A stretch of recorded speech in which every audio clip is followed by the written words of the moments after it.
Okay. Good afternoon to all of our beloved and honored audience. May health and wellness always be bestowed upon us all. We would like to welcome you to our final round of Indonesian Youth Business Idea Competition today, August 2nd, 2022. Please let me introduce myself first. I am Annalise, the MC of this event, and I will guide all of us through our event today as a moderator as well.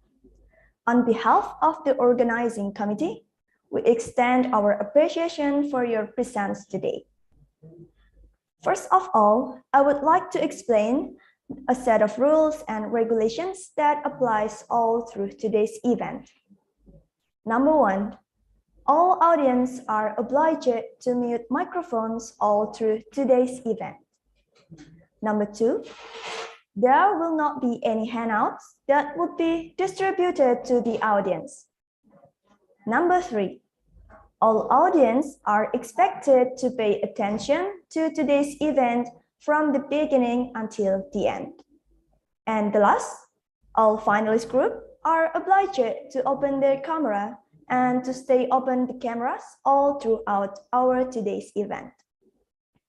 Before we start today's event, I would like to first officially open this final round of Indonesian Youth Business Idea Competition by presenting and introducing our honored adjudicators. Our first honored adjudicator is Dr. Dori Waichau. Dr. Dori is the departmental head of teaching in strategy, innovations, and entrepreneurship. Dr. Dori and also an educational lead and exchange coordinator of Southampton Business School. Good afternoon, Dr. Dori. Time and place is presented to you to introduce yourself. Dr. Dori, please welcome. Hello, everyone. Glad to be here today. Good afternoon in Indonesia, but it's actually morning for me. So I am Dori Chow, and I am Associate Professor and Department Head of Teaching in Innovation and Entrepreneurship. I'm glad to be here, and I can't wait for your presentation. Good luck. Thank you, Dr. Dori. Our second honored adjudicator is Mr. Henki Wijaya. Mr. Henki is the Student Recruitment Manager of On-Campus Global. Good afternoon, Mr. Henki. Time and place is presented to you to introduce yourself. Please welcome Mr. Henki. Yes, good afternoon, ladies and gentlemen. Thank you very much for the invitations. My name is Henki. I'm from the On-Campus Indonesia. I'm Indonesia, by the way. So first of all, I would like to congratulate to every participant who successfully passed all the process, and you are in the final stage. So I wish you luck and enjoy the competitions. Good luck. Thank you very much, Mr. Henki. Our third honored adjudicator is Mr. Sylvain Laroche. Mr. Sylvain is the General Manager of Pullman Jakarta Central Park. Good afternoon, Mr. Sylvain. Time and place is presented to you to introduce yourself. Please welcome. Good afternoon to everyone. I hope you can hear me well. So I'm working from 27 years for Accor, different part of the world, and I'm happy to be with you today to see this development of ideas. And to all the students, don't be stressed. The important is to be yourself and believe on what you have to present. Okay, thank you very much, Mr. Sylvain. As Mr. Sylvain ends his introduction, so begins our final round presentation of the Indonesian Youth Business Idea Competition 2022. Our first finalist group to present their business idea presentations is Group 23 or Team You Matter. To the Group 23 or Team You Matter, time and place is presented to you to start your business idea presentation. You may open your microphone, and I would like to remind to all groups and to our honored adjudicators as well that the duration for the presentations is 20 minutes, and for the question and answer session is 5 minutes. Thank you. Please welcome Team 23. Okay, Madeline, you can share screen now. Can you see my screen? Yeah, I can see your screen. Thank you.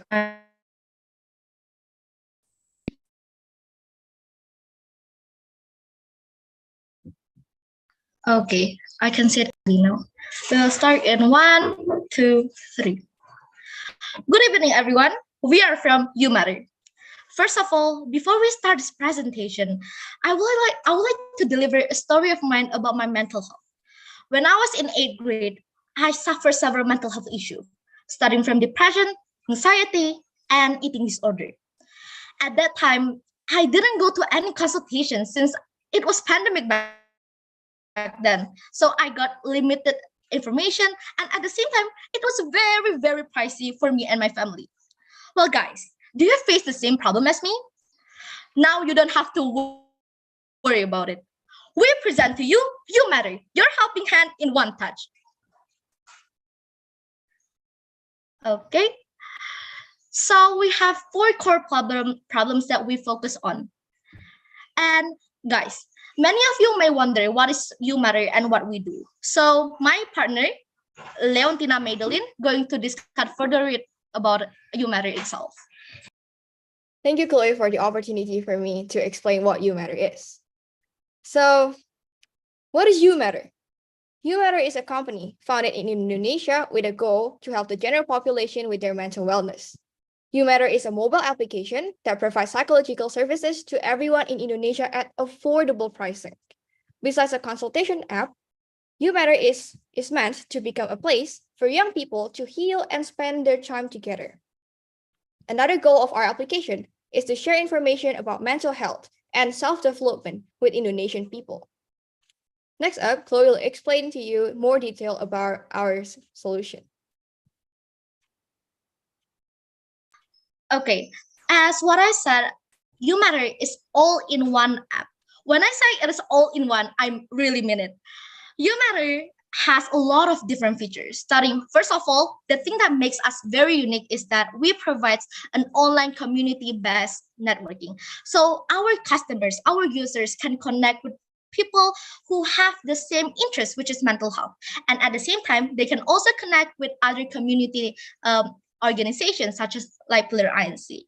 And the other thing that makes us very, very unique from other people is that we also provide self-development resources, starting from meditation. You can also read website, blog, journal, all about mental health. Since our target is also to educate other Indonesians about mental health. And guys, the next thing that we have is You Matter provides a counseling service at a very, very low price. We're going to discuss furthermore in pricing. Okay, next. So now we want to give a quick tour of our application prototype. Can you see my screen of the application prototype? Okay. Yes. So first, here is the starting page. For new users, they can click register, while for our past users, they can click sign in. For this prototype tour, I'm going to put myself as a new user, so I'll choose the register. And then the second one, it will direct us to the user registration page, and then you can fill out the form and register. So first, here is the home page. At this home page, there are 2 different sections. The first section contains the recommended daily article, blogs, and other news related to mental health and self-development, as Chloe has explained before. And the second one is about the upcoming events that You Matter is working together with. It can be webinar, workshops, or even campaigns. And then the next one is Connect. In the Connect page, here you can find and you can join different communities from all over Indonesia that is related to mental health. Or even you can join communities with different kind of like interests. Like we put here, there are games, sport, and mental health, just like what usually young people likes. Okay, so the next feature that we have is consultation. So you can just book consultation very easy with one click. And at the same time, you can also see your counseling history. And in the counseling history, we have your diagnosis. And at the same time, you can also see your doctor's note. Okay, next we are moving on to the next feature, which is I'm very excited about. It is the Explore page. In this Explore page, you can do a lot of different things starting from meditation. I really love and enjoy meditation. And at the same time, you can also read website, blog, journal, all about mental health, which is very fun and very exciting for me. Okay, the next feature that we have is about basically about feature is all about your personal information. And at the same time, when you click about us, you can read brief description about what is You Matter and what we do. So yeah, that is all from us. We are moving on to the next slide. So to sum up from our application prototype, here are You Matter services. But the next up is the market analysis. As we know, Indonesia is the world's fourth most populous nation. Therefore, our total available market is an estimation of Indonesians aged 15 to 14 years old that actively uses the internet. It is estimated to be around 81 million people. And then for our serviceable available market is an estimation of Indonesian that is aware of mental health assistance. It is estimated to be 4 million people. Therefore, our target market or our serviceable obtainable market is 1% from our serviceable available market. It is around 40,000 people a year. With a calculation of an average that one person will do 4 consultations a year, so we get a total of around 160,000 meetings per year. Okay, next. We are moving on to competitor analysis. In this opportunity, we provided you a 2x2 matrix, where in the x-axis we have service affordability, and the y-axis we have feature provided. As you can see here, You Matter is the most effective application and counseling service that we have in Indonesia. I'm going to discuss further it in this slide. In here, we have a conclusion. We made a table that shows feature affordability, and at the same time, You Matter, we have a lot of different features starting from group counseling until self-development resources. And if we compare to hospital, or usually we can say it as an offline counseling service, they have a very limited feature, and at the same time, they're not really effective and they are very, very pricey. Like last time, when it was 2021, I visited this hospital in Pontianak, which is Rumah Sakit Anugerah Bunda. They provided an offline counseling service, and it took us 650,000 of rupiah, which is very crazy and very pricey for us. Okay, next. Next up is the You Matters marketing strategy. So You Matter uses the 4P strategy marketing. It is divided into product, place, price, and promotion. So the first one is product. Here we are focusing on our application and services quality and convenience. And the second one is place. You Matter provides services entirely remotely because it is more flexible, it is more accessible, it increases comfort, and it increases our privacy for the clients. Okay, next for the pricing. I guess this is the part where you guys are very curious about. So we have range of counseling service starting from personal until group. And at the same time, to make everything easy, we also provided a lot of different ways to transfer your money, starting from transfer bank, OVO, GoPay later until Shopee Pay later. So it is very convenient, guys. Okay. Now we are moving on to promotion. In this promotion, we have 5 different strategies, starting from mid-tier influencer. Many of you may wonder, why do we use mid-tier influencer? Well, mid-tier influencer can help us in building engagement, and at the same time, it can also increase brand reputation. The second thing that we have here is social media ads. The example of social media ads is like the Facebook ads or Instagram ads that we see every day. The third one that we have is content marketing. The fourth one that we have is email marketing. And the last one that we have is referral code. So whenever you have invited your friend or family to use our service, then you will get a bonus or voucher from us. And last but not least, here is our economic analysis. We divided our economic analysis into 3 parts. They are key cost drivers, revenue streams, and the break-even point. So the first one is the key cost drivers. We divided into, the first one is the CAPEX, and the second one is the OPEX. CAPEX is our capital expenses. It includes our application development costs and equipment. It is estimated to be around 70 million rupiahs. While on the other hand, OPEX is the operation expenses. So the calculation that we give here is our estimated annual average expenses. The fixed cost includes our operation and application maintenance fee, and of course, our marketing budget. At the same time, the variable one, it includes our consultant fee, which we use the 30/70 profit share, and this application server and cloud fee. And then the next one is for the revenue stream. Our average counseling price is 149,000 per meetings. It is very cheap compared to hospital, just like what Chloe explained. It is around 600,000 rupiahs for one meeting. And then our event partnership fee is at 12 million rupiahs per event. To reach our break-even point, it will be achieved when the total cost is equal to our total revenue. We need around 1,566 meetings to get our BEP based on our calculation. It is estimated to be reached in 1 month. That's all from us.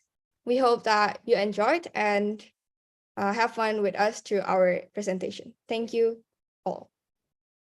Thank you so much, guys, for the opportunity. So any questions from the judges? Okay, as the business idea presentation by Group 23 ends, so we shall begin our question and answer sessions. For the honored adjudicators, you may open your microphone and please welcome to ask question.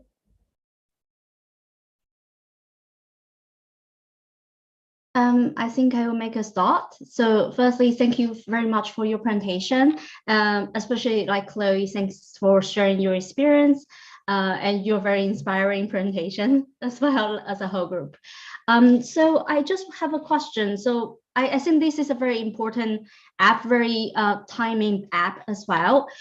But at the same time, there are a lot of privacy, cybersecurity issues, especially with this kind of sensitive information. You know, a lot of people don't want to share these. At the same time, they are worrying about these kind of issues. So do you have any strategy to overcome these kind of challenges? Okay, thank you for the question.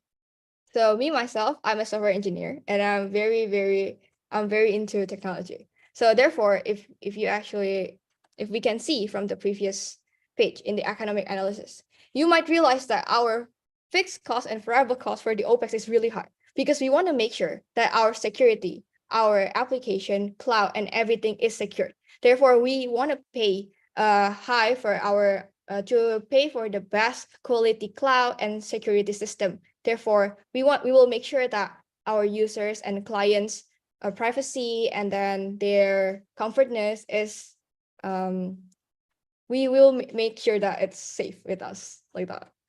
Yes, safety is our priority. That is like for sure. Yes. We have everything got it right in our CAPEX and OPEX. So yeah. Then, a second question, if you don't mind. Yeah, sure. So then what costs the most? The relationship with the hospital or the doctors or partnership? I think Madeline can answer this question. Okay, so our job cost actually is the consultant salary or like our profit share with the consultant, because we believe that the good consultant, we need to make sure that they get the right amount of money that they are actually needed, right? So we want to make sure that the salary that the consultant gets is actually in a good price so that they will be able to perform well and do well for our customers too.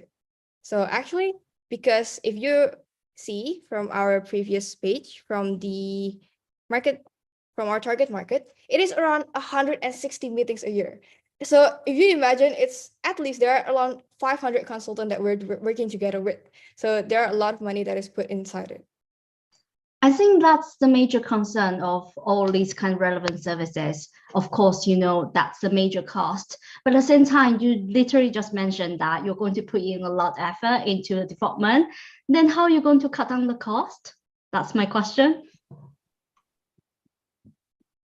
Okay, so how we can cut down the cost is we are students. And I believe that as students, we have the ability to make an application really nice these days. I have met a lot of people that is in high school or in university that is brilliant and has amazing ideas and skills to build application. We're planning to work together with them, make different workshops, and then we give an opportunity for them to increase their skills.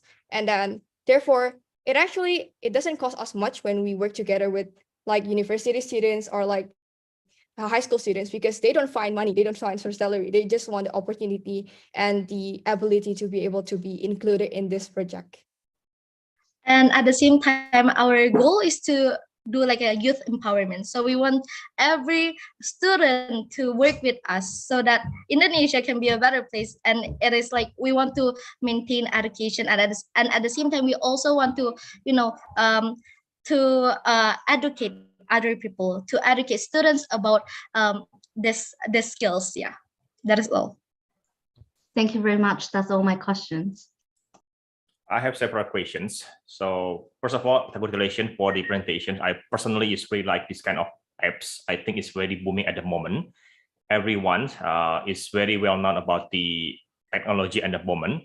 However, my concern is how you can gather doctors, how you can find the right doctors, where actually doctor is making a good money during the hospital consultation time. While in here, you are saying paying a good salary. What the meaning is how good your salary compared to others, and how you can, convince doctor that join these apps can have can help the doctor can gain more best benefit compared to the hospitality. And you also mentioned about you would like to invite us university students. So I'm assuming the doctor will be not really the doctor yet, so probably with the students yet, and who can help you to build this application. So the next question would be how you can convince that the user is really talking to the right people, because let's say you are looking for a university doctor or students to help your application, then how you can convince that me, for example, like a user, to communicate or to talk with the right persons. Thank you. Okay, I think I'm going to answer this question. So first of all, yes, we will use fresh graduate student. And many of you may like wonder, why do we use fresh graduate student? And I think there are a lot of concern about like, are they good at it? Are they good at consultation? So when we selected our doctors, when we selected our counselor, we are very, very detailed about it. We will do a lot of different selection process, and at the same time, to gain a lot of different student, to gain a lot of different fresh graduate student, we also going to work with university. So whenever they have graduated, sorry, we will do a casting, and at the same time, we are also going to make a what can I say, like a workshop. So whenever a fresh graduate student wants to join and be a part of UMARE, they have to join a lot of different selection process, and at the same time, they also have to do mentoring. So everything is going well, and at the same time, we are very detailed for it. Yeah, I think Madeline has a thing to add. Okay. In addition, I want to remind that our services are fully remote. It is a very big perk for the counselor or like the doctors. Even if we will work with like professional doctors, it is more flexible for them. They don't need to commute to hospitals. They don't need to go outside, especially during this pandemic. They can actually manage it with their time. We will manage their time. It is more flexible for the counselor too. And then in addition also, how are we able to gain so many partnerships or like doctors? It's actually easy because like these days, everyone uses the internet. I believe that through online promotion, when people start to know us, there are also a lot of people in Indonesia right now, if we actually see from the data, there are lots of people that don't have work yet because like our demographic population is very, very big, while the jobs that is available in the market right now is not able to actually cover all of them. Therefore, I believe that us as a company, You Matter, can open a job opportunities for them too. Yes, to add it up, when Madeline say it is easy, well, as a mental health activist and someone who is very focused on community organization, well, yes, we can promote You Matter in a lot of different streams. We can also promote You Matter through organization, through community organizations such as like IRC. So there are a lot of different things that we can do to promote You Matter itself. And also, yeah, we can also make an open recruitment to students who are interested to be a part of us. Yes, I hope this question can answer. Yeah. Last question, curious. You are saying, correct me if I'm wrong, you are saying 1,566 meetings or equivalent about 1 month break-even point BEP. Are you sure 1 month break-even point? Okay, so I'm going to explain why it is able to achieve 1,566 meetings in 1 month. If we divided it, 1,566 meetings. If we divide it by 30, then we get around 52. Correct me if I'm wrong. 52 meetings. Through social media marketing, with the marketing budget that we are setting right now, we can reach to around 100,000 people or even more. Therefore, it's only like 2%, I think, or like 3%. What's not possible? It's really big. We're setting a high marketing budget. How are we able to set this marketing budget while our revenue stream is also not that big? Realize that we are doing this fully remote. We don't need to pay for buildings. We don't need to pay for electricity and stuff. It also cut down a lot of costs for us as a company because we are fully online, right? Therefore, it is very possible to reach 1,566 meetings in a month with our social media marketing strategy and other marketing strategy that we use, such as referral codes, like that. Thank you. I don't have a lot of space of question. They took first of all, you both give wellness during your presentation, and this is certainly what is sweating from your presentation on the application. And well done for this. The presentation is stunning. Just to complete, because most of my point was review, and you are very confident on the answer. My point is always on great ideas. We need to make sure that we are not going out of the demand and the needs. So I just want to have your view. You have passed quickly on a kind of survey based on your feeling during this pandemic and the demand, the needs, your personal feeling, based also on what the competitors are giving. So did you manage a survey to see with your surrounding network, different 15 to 40 years old, survey on the needs? And do you have a medical advisor during your preparation on this setup that could give you the right tracking on this mental health application? Okay, I think I'm going to discuss about I'm going to answer this question. So, well, as you can see, I am a mental health activist. So that is the reason why I built You Matter, right? And as you can see, and from what I see, from what I observe these 2 years, well, yes, our target market is Indonesian who have age from 15 until 40, because usually people who have age between 15 until 40, they have this kind of like overthinking issues, and at the same time they also face this quarter life crisis or midlife crisis. So that is the reason why our target is Indonesian who age 15 until 40. And I think Madeline can add several things to complete this question, to complete this answer. Okay, so I'm going to answer the second question. Did we have any medical advisor or like someone that we can ask to about the medical terms for this counseling things? The answer is yes. I did ask several psychologists, and then I asked several people that is actually inside the mental health industry. And when I asked them about this project and this application prototype, they answered, it is very possible, but it is true that we need to make sure that our quality bars and our maintenance is actually really nice. And they're willing to actually help us through this application because they realize that Indonesian people needs a lot of help in mental health terms. There are not many people yet that are actually working in it, and then not many campaign yet that is actually sponsoring a mental health. Whereas people in Indonesia, based on the surveys, maybe we don't need to make the surveys ourselves. There are already many surveys that the companies, that the university are making, and then they found out that Indonesia needs a lot of help in this mental health. Therefore, this psychologists, these doctors actually want to help really much with us, like want to work together with us to make this project can boom and happen into life. And at the same time, yes, Kembang project, which is Dr. Kembang's psychologic clinic, they are willing to help us.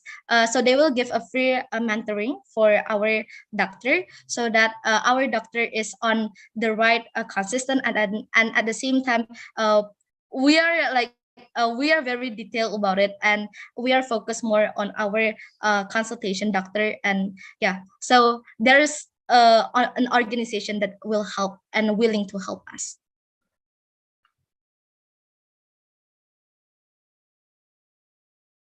Thank you. Okay, thank you too, sir. Okay, I think that's all. This is the end of the business idea presentation and Q&A session for Group 23.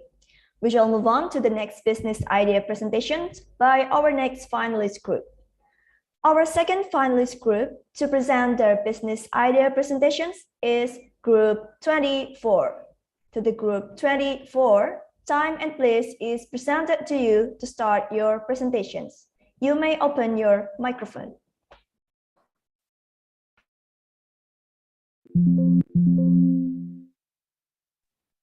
Can you see it now?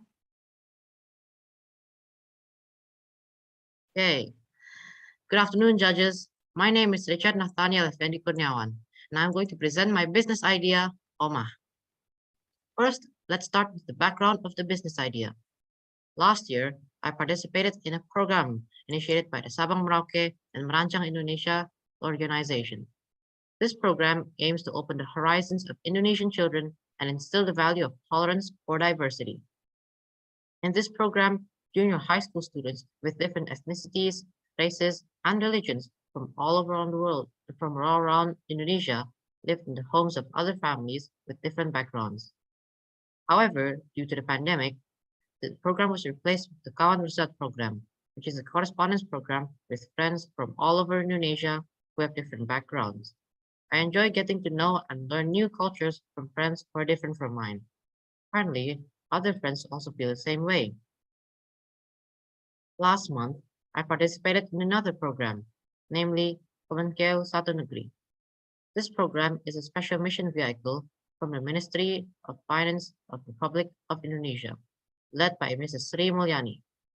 This program was made to strengthen tolerance and national unity among selected junior high school students from all over Indonesia. Here is a video of me and my friends, teenagers, youth, and facilitators from all over Indonesia sing our folk songs and hold signs to promote the importance of tolerance for the unity of our country. I hold a sign that says, "Diversity is what makes us Indonesia, unity in diversity."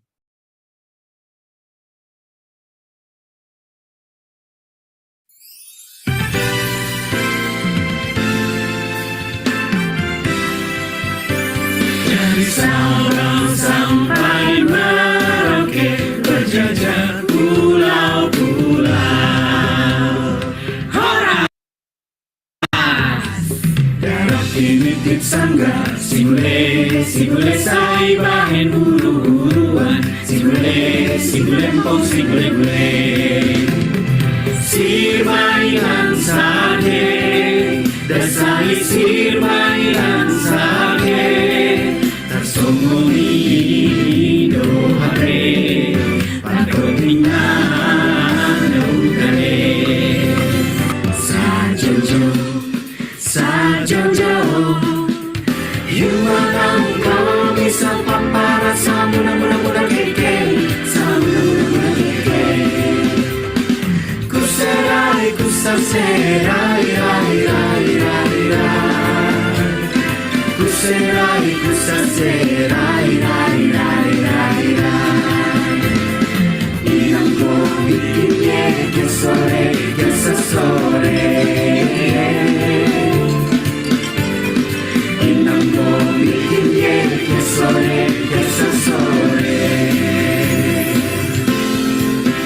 Indonesia tanah airku, aku berjanji padamu menjunjung tanah airku Indonesia, tanah airku Indonesia.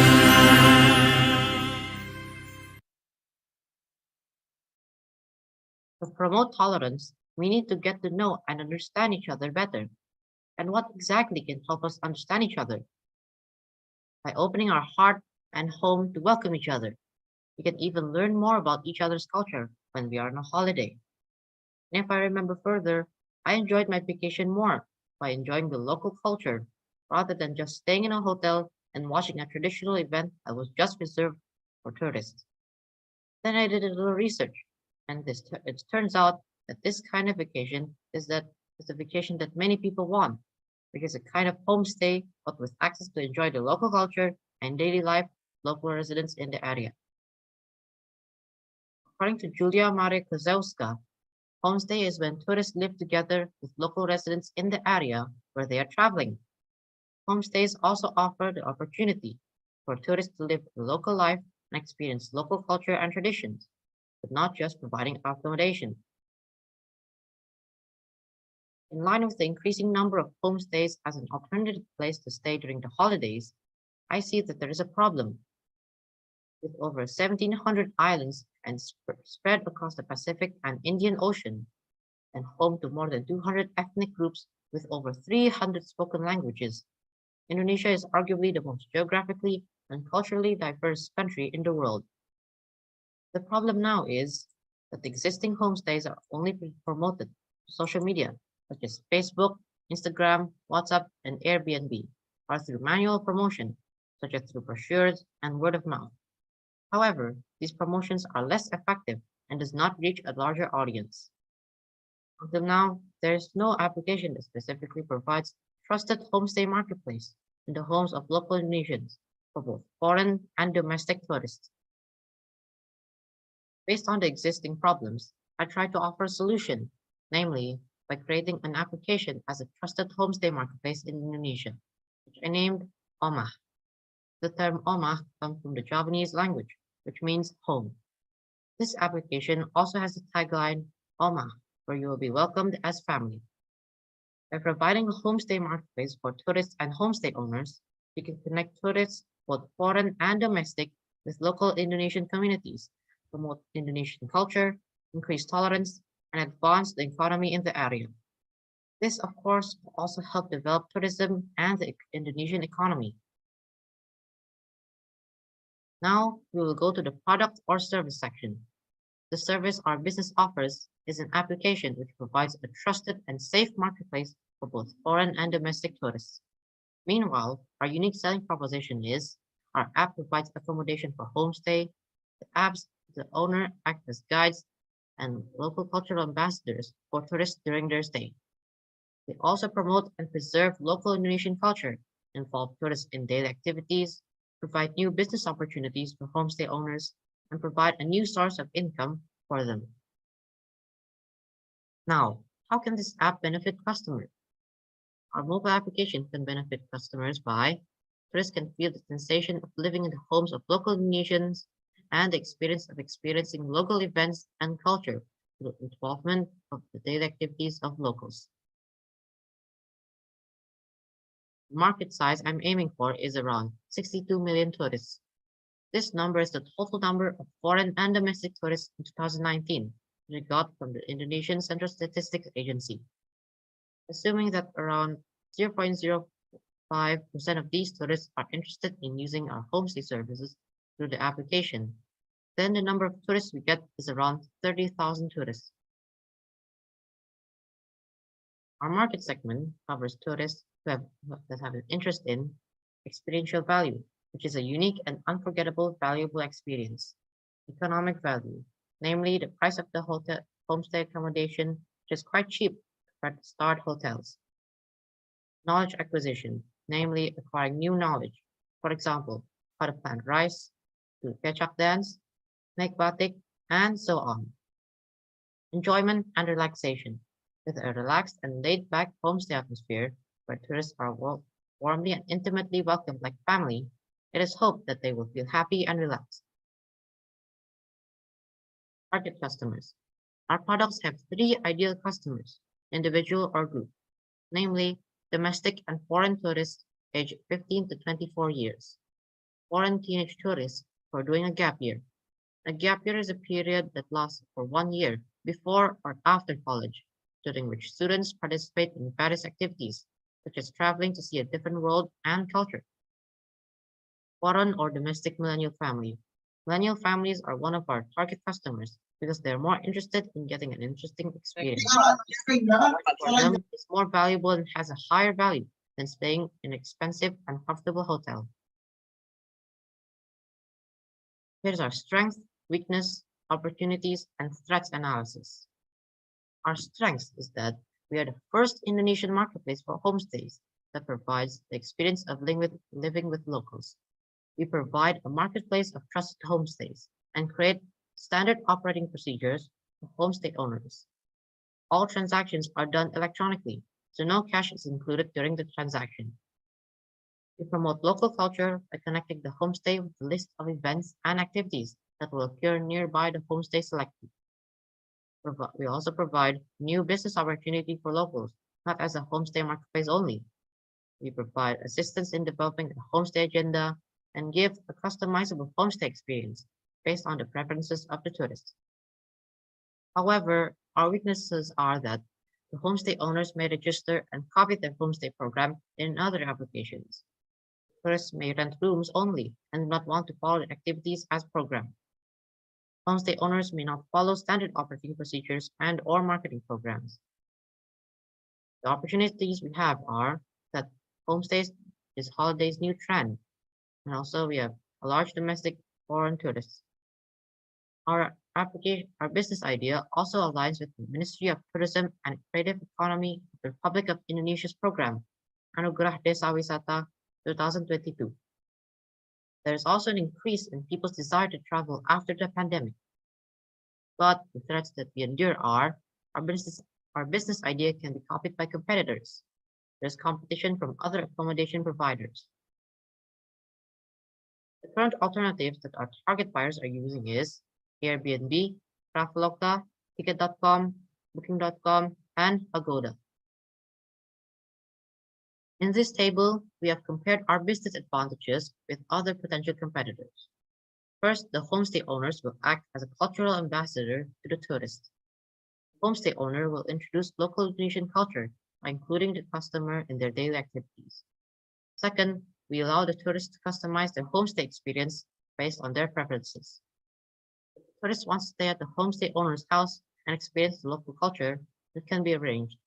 However, if the tourist only wants to stay at the homestay owner's house, it can also be arranged. Finally, we provide an agenda that also connects the homestays with the list of events and activities that will occur nearby the homestay for the tourists. For example, learning the Indonesian language, do local activities, play traditional instruments, and learn how to do batik. We have several competitive advantages over our competitors, namely that we provide the most trusted homestay marketplace in Indonesia. We connect homestays with events and activities that will take place around the selected homestay. We provide a new business opportunity for local residents, not just as a homestay marketplace. The host also acts as a guide or cultural ambassador who will introduce local Indonesian culture to tourists. Hosts also engage tourists in their daily activities, which benefits both tourists and hosts. Here's our prototype design of the OMA app. The features of our app is that it includes the location, rating, price, and description of the homestay. It also contains the facilities provided at the homestay, list of events nearby the homestay, pictures of the homestay, guest reviews, and profile of the homestay owner. The profile includes the profession, the activities of the homestay owner, and a button that allows you to chat with them to customize the agenda. Pricing. The pricing of the homestays offered will depend on location, including access to the homestay, number of days, activities offered, available facilities, and competition between other homestay owners. The marketing strategy that we will take is B2B, to organizations and communities. As we know, schools usually carry out live-in programs to give their students an experience that is different from their daily environment. Companies also often go out on outings or vacations together, and also communities such as bicycle communities, yoga communities, and others. We will try to approach and offer with events that are specially designed to match consumer desires and demands. B2Z, through social media influencers. Today, social media is very important and the influence of influencers cannot be underestimated either. So we will also try to reach consumers through social media influencers, social media advertisements, and also through search engine optimization. Here is an example of our sales and marketing plan for 5 years. For year 0, we will try to develop the application. For year 1 up to year 5, we will try to socialize and expand our reach all over Indonesia. Here are examples of the testimonials. This is an example of the program agenda for foreign tourists. This is an example of the program agenda for domestic tourists. There are 2 parts of the production cost, namely pre-launching and post-launching. The production cost at the time of pre-launching consists of costs for creating a mobile application, website, the cost to buy a laptop, and finally, the initial amount of cash. The production costs at the time of post-launching consists of costs for developing and maintaining a website, developing and maintaining a mobile application, cloud services, salary expenses, rent expenses, transportation or traveling budget, utilities such as electricity, water, and internet, and depreciation. Now we have come to the last part, profit margin. There are 4 revenue streams in this business idea. Service charge for every transaction made. The first revenue stream is by applying a service charge for every transaction made by homestay owners and tourists. This revenue stream will generate around 124 to 217 million rupiah every year. Second, advertisements will help homestay owners to advertise their homestay. This revenue stream will generate about 5 to 10 million rupiah every year. The third revenue stream comes from the services we offer.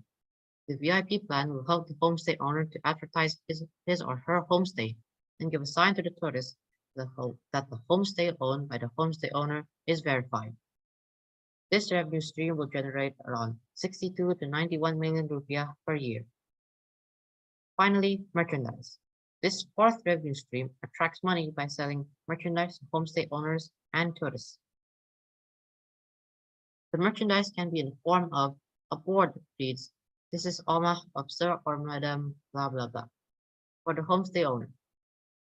Standardized pillowcases, bolster cases, and amenities with the logo and label Omah. Water bottles with the Omah logo and label. Apparel such as t-shirts, jackets, hats, and others with the Omah logo. This revenue stream will generate around 10 million rupiah. This is our profitability analysis. Our return on investment is around 20%. Our payback period is around 3.5 years. and the total capital expenses is 365 million rupiah.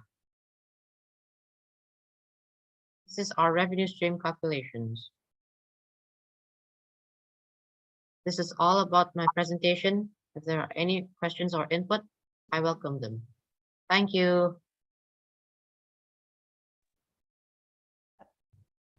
Okay, as the business idea presentation by Group 24 or Team OMA has ended, so please, honored adjudicators, please welcome to open your microphone and ask questions or give comments. Okay, let me start the questions. First of all, congratulations, Oma, for the presentations.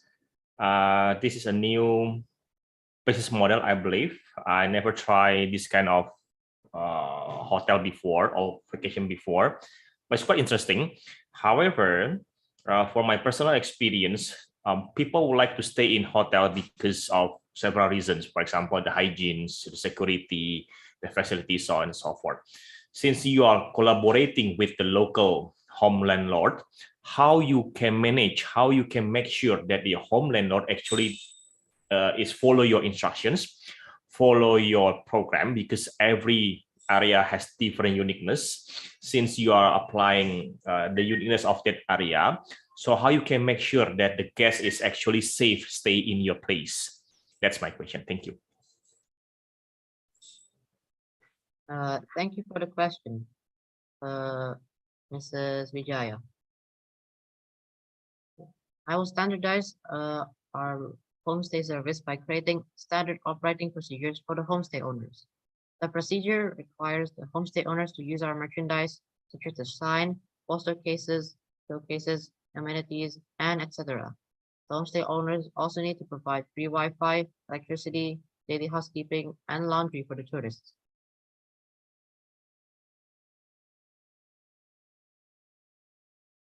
And also, through the card, to verify the homestay owners are suitable to be local ambassadors for the Oma homestay, we will interview them and ask to send us the video and pictures of their house and daily activities.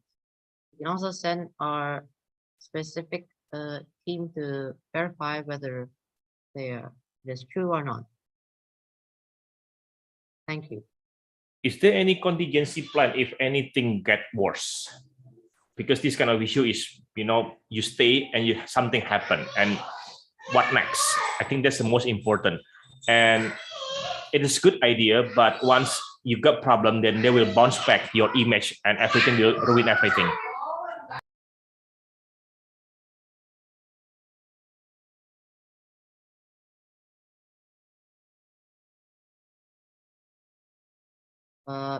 Thank you for the question. In our standard operating procedures, we will provide the emergency plan. For example, if some kind of a robber enters the house, there will be an alarm that triggers.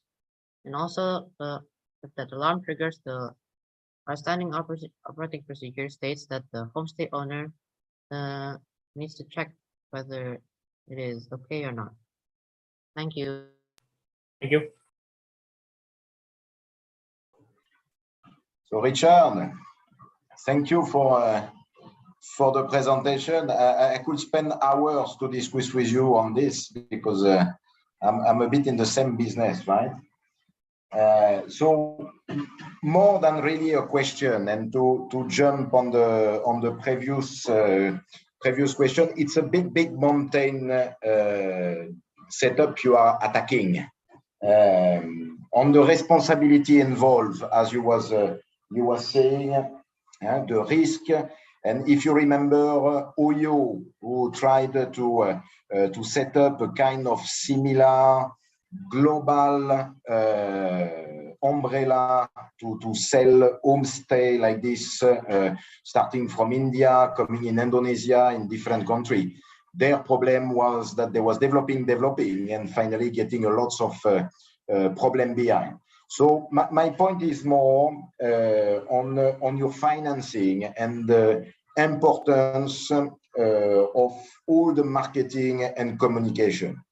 So the PR part, the protection communication to support the brand all over Indonesia, and showing those kind of numbers because the market is big. It's a lots of money, and I don't see the marketing taking a big space on your financing. Now, comparing with some Booking.com, Agoda, Airbnb, who are really monsters in terms of spending in marketing and communication.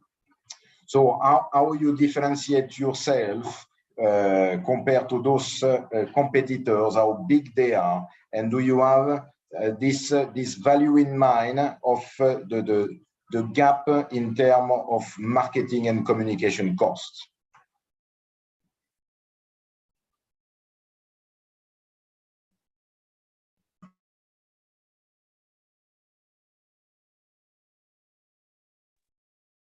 Thank you for the question, Mr. Laroche. Did I pronounce your name right? Sorry. Anyways, we differentiate from Booking.com and others and Oyo because we connect the homestay with events and activities, while on the other hand, they don't really connect, and also they don't really give the experience between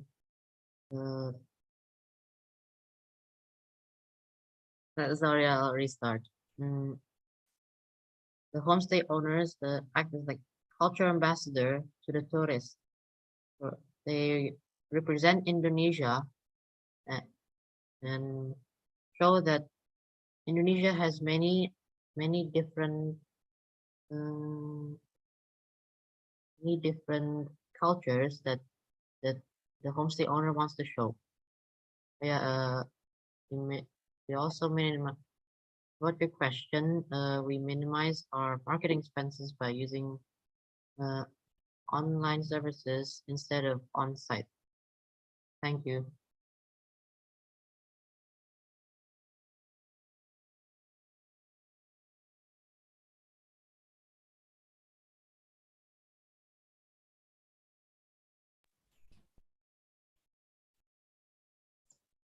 Do we have time for a final question?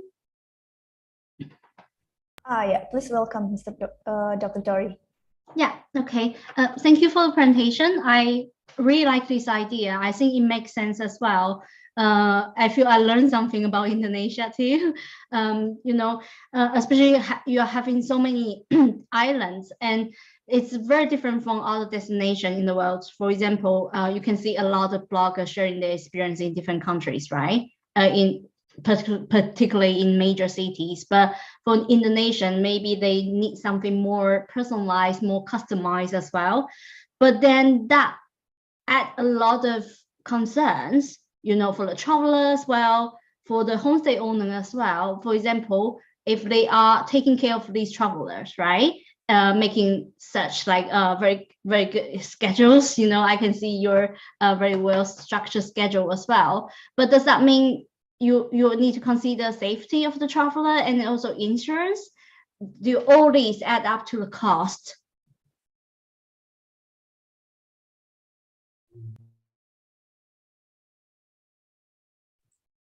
Thank you for the question, Dr. Chow. Yes, we will, according to our standard operating procedures, we will send a team.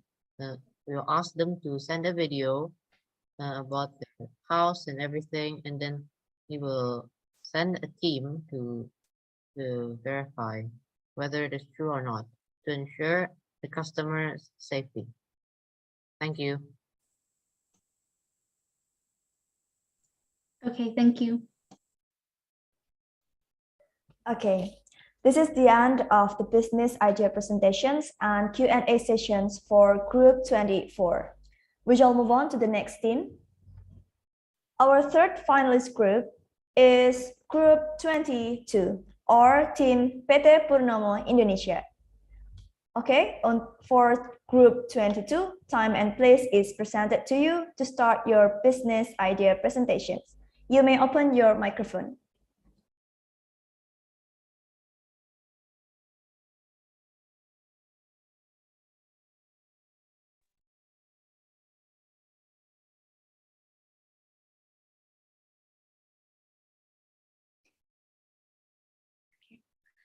Good afternoon, judges, committees, and other contestants. We are from Team Plebs here to introduce a solution to Indonesia's waste called PT Purnomo Indonesia. Next.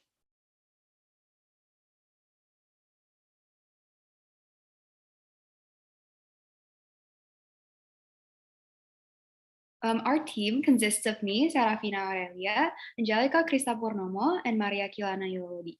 We have always wanted to create something revolutionary, something that could replace damaging electronic waste. And after countless brainstorming sessions, we finally came up with PT Purnomo Indonesia, and we are honored to pitch our ideas to everyone here. Next. Now, let's start with the executive summary, shall we? PT Purnomo Indonesia is a passion project striving for sustainable development and helping to solve Indonesia's problems with waste.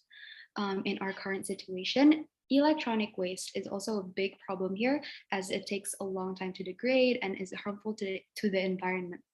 Currently, there are many advancements that use semiconductors, especially organic semiconductors. Aside from electronic waste, however, food waste is also a big problem that hasn't been managed effectively. The buildup of food waste causes carbon emissions, creating the greenhouse effect.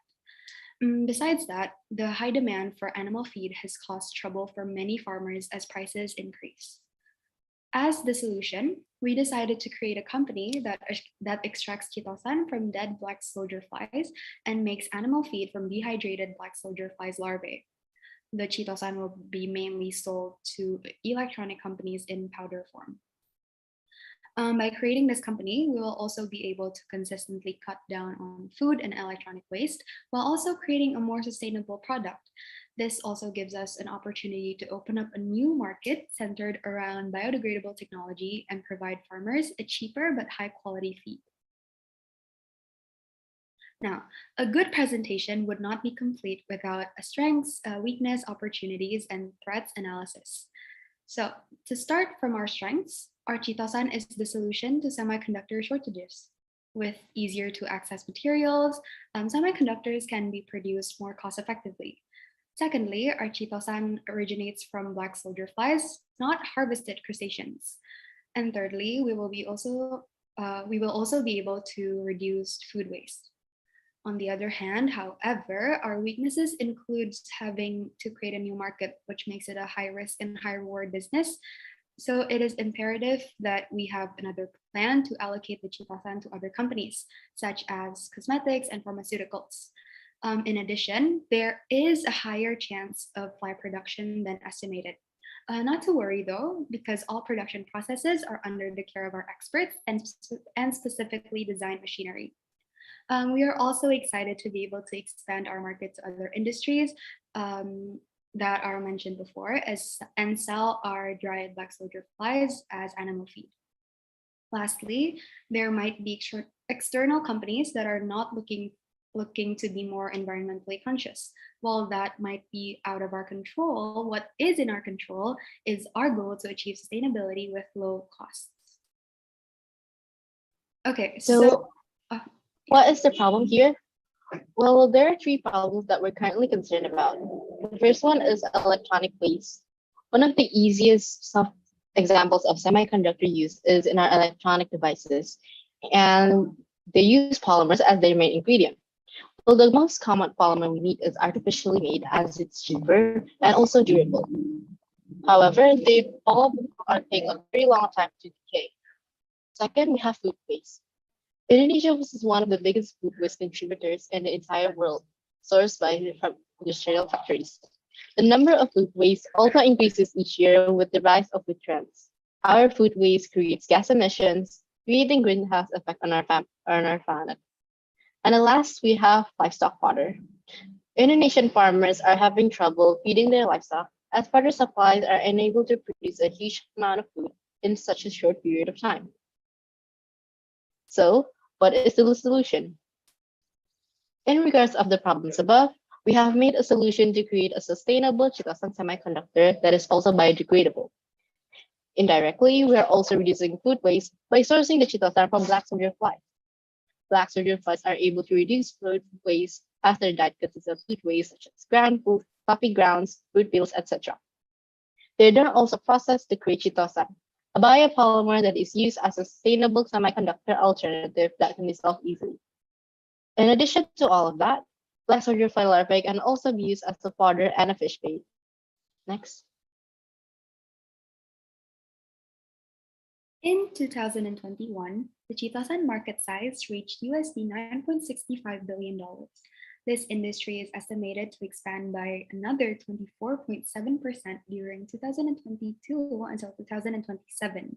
On the other hand, the organic semiconductor market on its own has predicted growth of 22.4%, reaching USD 179.6 billion in 2024.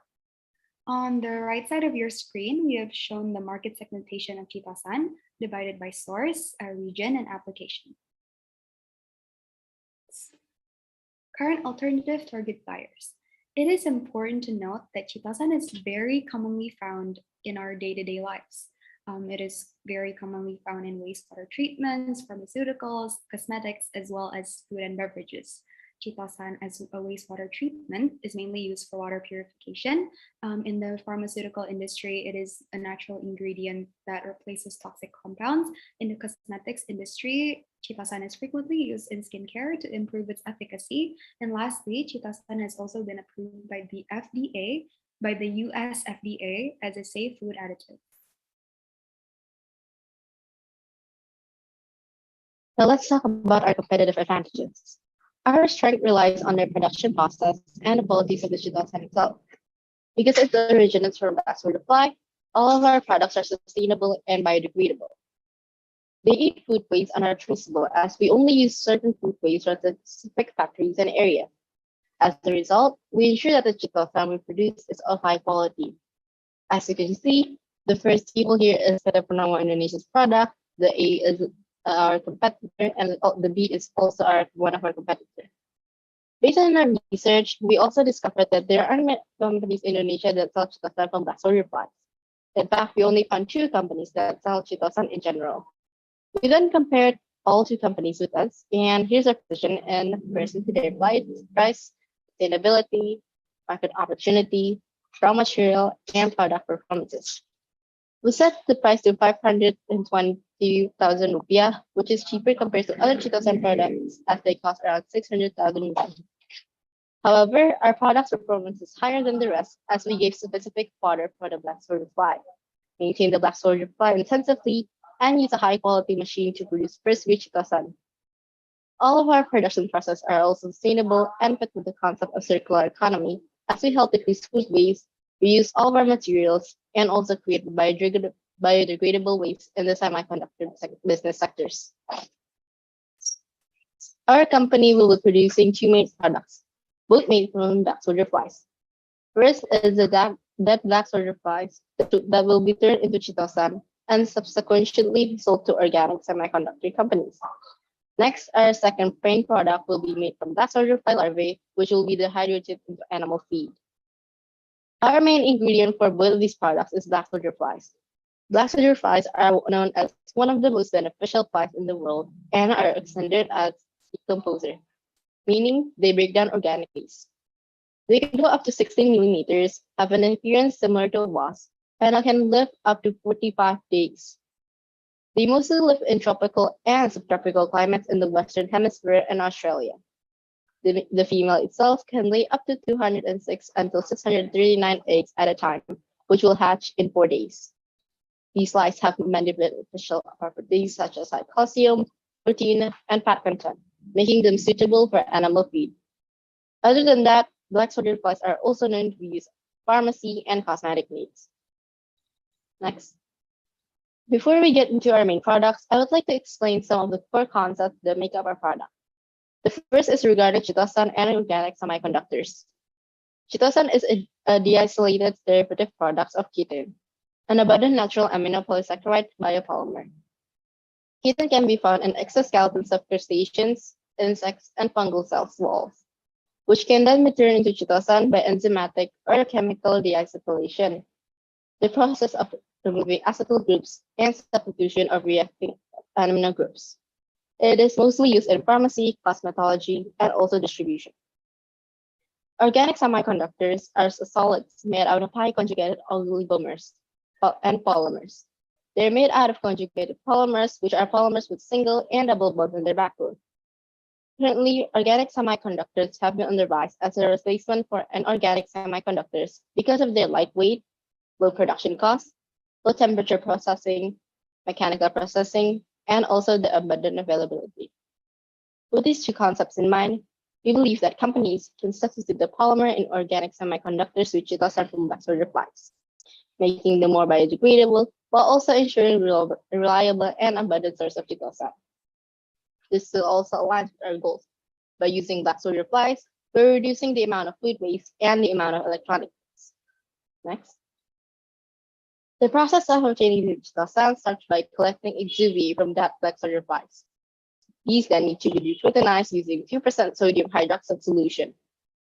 During this process, the mixture is brought to 60 degrees Celsius for an hour. After an hour, the mixture is filtered and washed several times until the water is neutral. Afterward, a solution of 7% hydrochloric acid is added and stirred for 5 hours to decarbonize it.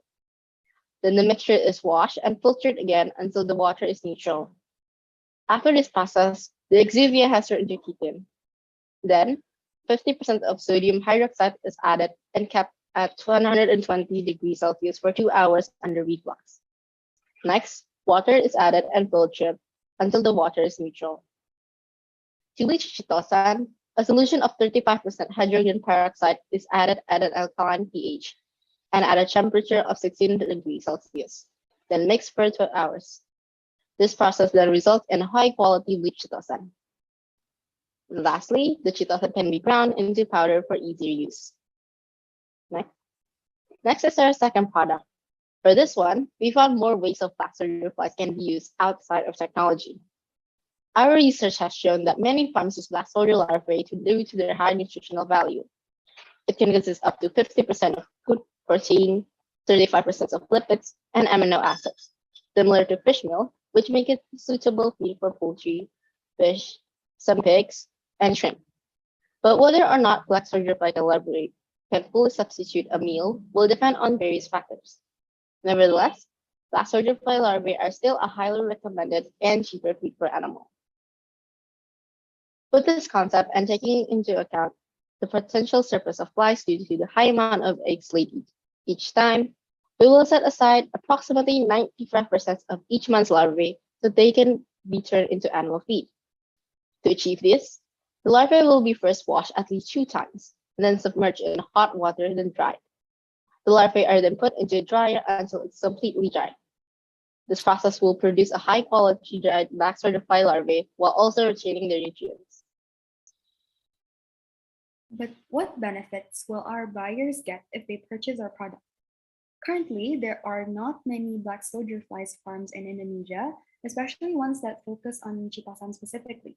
Chitosan itself is a versatile ingredient, and the rise of organic semiconductors can give companies a head start in designing new eco-friendly organic semiconductors. Moreover, being located in Indonesia gives Asian companies access to these black soldier fly products. Then on the right side, we have our unique selling proposition. Chitosan extracted from black soldier flies is rare, as most chitosan is extracted from crustaceans, making us a rarity in the chitosan industry. Additionally, new innovations based on chitosan can open up new market opportunities.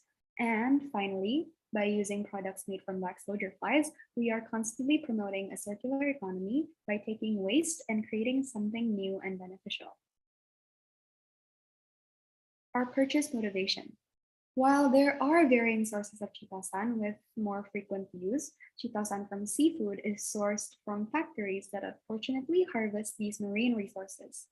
This is exactly why chitosan from black soldier flies are becoming replacements.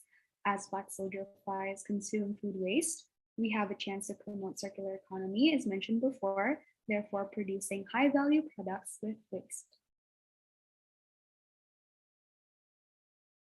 Okay, there will be 3 main pricing strategies implemented, the first of which is distribution partnerships. A distribution partner is a party with the right to redistribute a product to gain wider audience as well as market. Moreover, we will be giving free samples to companies looking to purchase our chitasan, or those that are still hesitant about the quality of our products. Finally, we will also do paid promotions through Google Ads. Marketing strategy. Our chitasan will be marketed using a green marketing approach. As we are aiming to be more sustainable, the use of black soldier flies is a huge step towards environmental awareness. Businesses that are looking to join the environmentally conscious business practice will be continuously in demand for innovations, such as our black soldier flies chitasan. We also intend to publish a website that will integrate a waste pickup system for everyone to use and benefit from.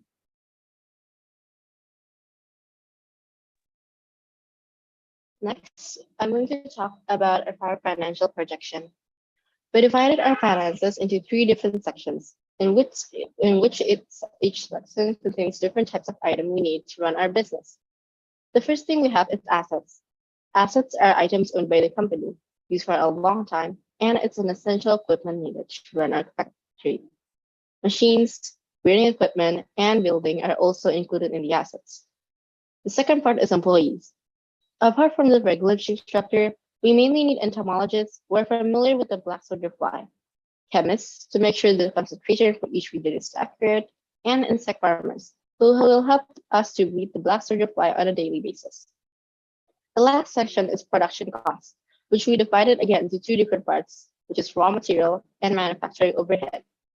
We have the food and the region in raw material, while in manufacturing overhead, we have water, electricity, and marketing budget. Totaling them all with 50% of reserve makes a total of 970 billion rupiah that is needed to start the company. As for our profit margin, the net income and revenue gain for the first 3 months can be seen in our slide. Our profit margin is calculated as such based on the production costs and the price of our chitasan. We also consider the growth of our black soldier fly. 1 kilogram of the larvae itself can produce around 80,000 individuals, and they can also produce 8.5 kilograms of black soldier fly, with the 1 kilogram of black soldier fly equal to 10,000 individuals. With that in mind, it is no surprise that the growth of the business is really fast and profitable. Thank you for listening to our presentation. We hope you find our presentation meaningful. Okay, as the business idea presentation by Group 22 ends, so we shall begin our question and answer sessions. For the honored adjudicators, please welcome. You may open your microphone. I will start my questions. It is unique business model. To be honest, never thought about this one, but yep, I think as I can see there is some market happen in the world. But my question is, this product actually is suitable for Indonesia or not? And if it is, who is your target market basically? And how we can use it basically? That's my questions.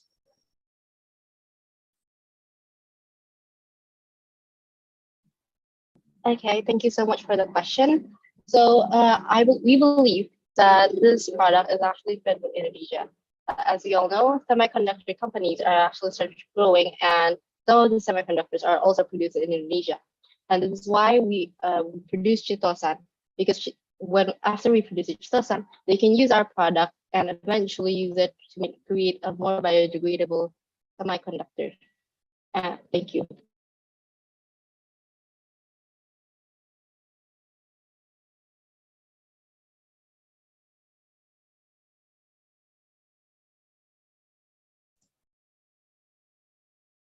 Okay, do you have any other questions? No, go ahead, Dr. Dori. Thank you. Yeah, I have a very similar question as well, because you just admit that black soldier flies is quite rare in Indonesia, right?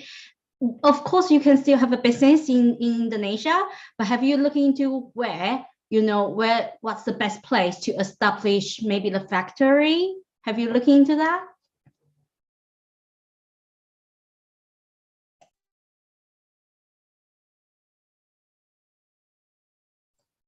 It could be a country.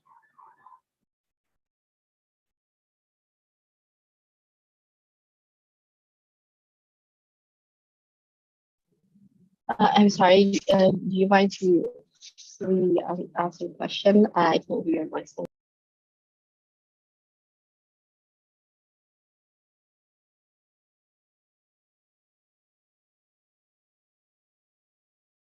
Sorry? Do you want me to repeat the question? Yes, please. I'm really sorry. I cannot hear you. Thank you. Okay, yeah, just add to Honki's question. I feel that you just admit that actually these kind of flies are really rare in Indonesia. So have you thought about where to have the factory? Yes, all of our finance is actually counted based on a real life situation, which means we also pick our factories as well. And as you can see from our presentation, black soldier flies can grow very well in Indonesia because it grows in tropical countries. So we choose a Karawang. It's a place a bit far from Jakarta, but it's a suitable place for us to breed the black soldier flies. Thank you. Okay, thank you. So then also in your product positioning, you mentioned about their competitors, right? Can you be a little bit more specific about the alternatives, people can use?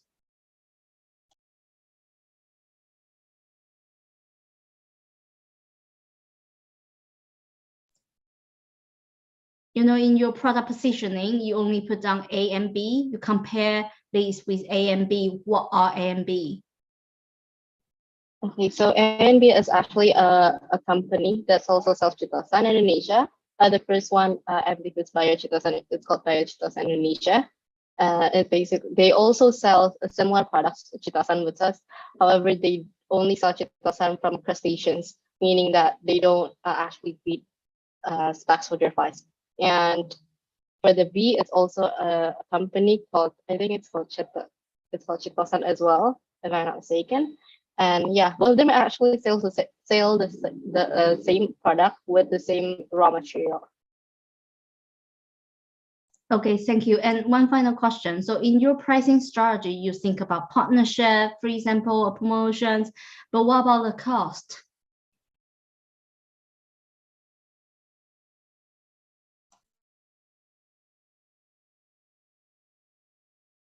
Sorry, will you be able to repeat the question? So in your pricing strategy, you mentioned about distribution partnership, right? You mentioned about promotion, free samples, but have you considered the cost into the pricing strategy? Yeah, actually, we have made the pricing, we have made the breakdown of the costs that we've actually put in our presentation.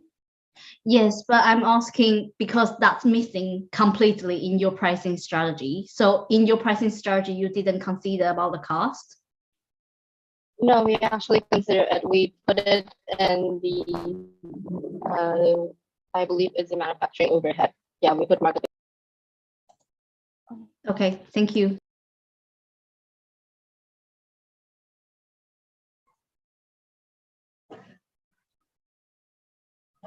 Good afternoon, ladies. Very technical presentation. I'm curious how the ID came.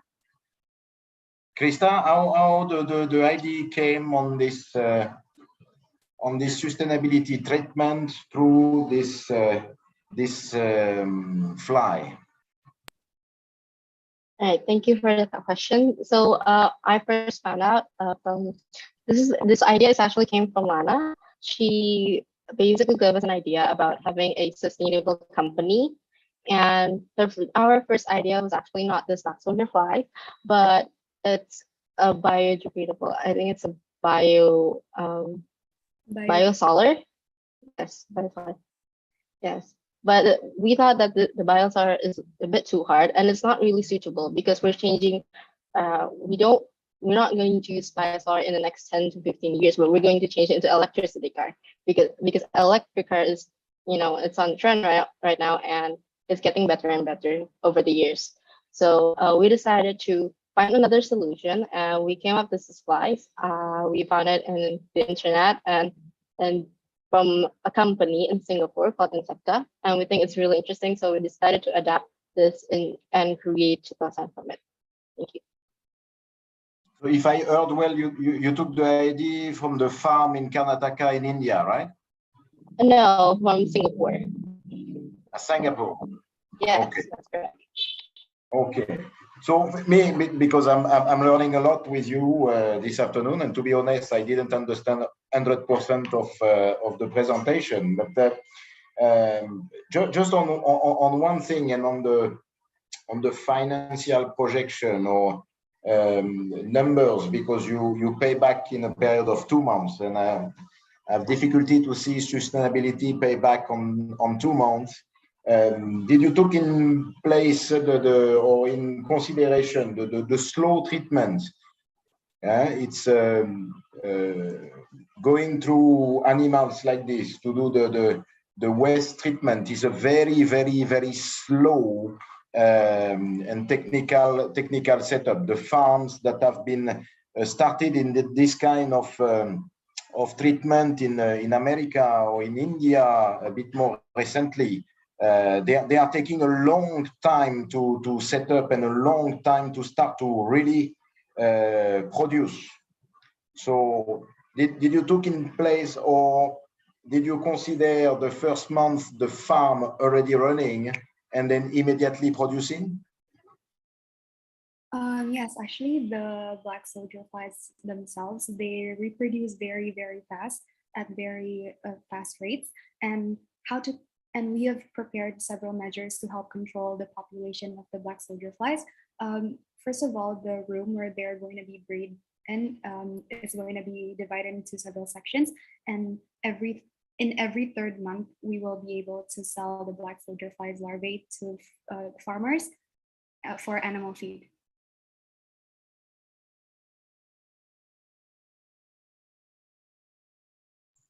Okay, thank you.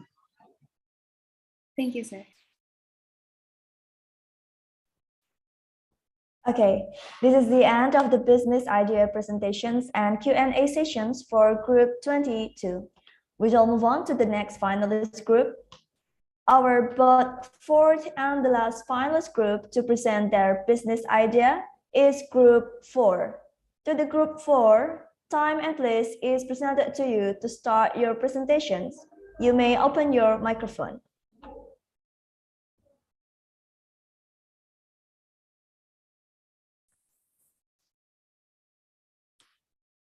Good afternoon. I don't think we've met before. My name is Sachiana Diska from Venus University. I'm very pleased to meet everyone here, and I'm very grateful for the opportunity that was given to me and my team today. I'm accompanied by my good friends, Jessica, Theo, Stephen, and Nicholas. I would like everyone for a moment to take a step back into envisioning how and what the Indonesia is currently like. And if we can imagine how further developed this country could be, it could change into something unimaginable. Sometimes we wouldn't know what would be the first thing to do in order to reach that development stage, let's say. But what if I can tell you my event could potentially be that one of those first steps that can further develop Indonesia into a stronger company. And so today, judges and competitors, we shall explain a little bit more regarding about my event. The background of my event.